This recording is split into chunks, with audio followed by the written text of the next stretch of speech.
সাহেব ভট্টাচার্য এবং হিয়া মুখোপাধ্যায়ের নতুন এই ধারাবাহিকটি ঠিক কোন সময় আসবে তা নিয়ে দীর্ঘ জল্পনা ছিল।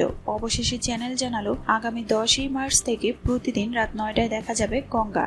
আর এই বড় রদবদলের কারণে সরতে হচ্ছে অপরাজিতা ঘোষ দাস ও সুদীপ মুখোপাধ্যায় অভিনীত জনপ্রিয় ধারাবাহিক চিরসখাকে।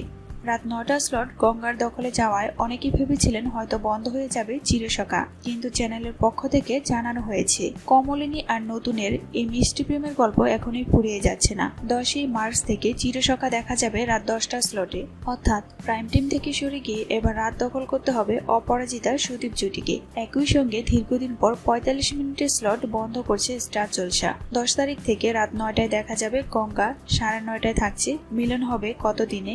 10টা স্লটে আসছে চিরসখা। অন্যদিকে শেষ হচ্ছে এই স্লটের ধারাবাহিক গৃহপ্রবেশ। শোনা যাচ্ছে ইতিমধ্যেই শেষ হয়েছে শুটিং, অর্থাৎ শেষ হচ্ছে গৃহপ্রবেশ।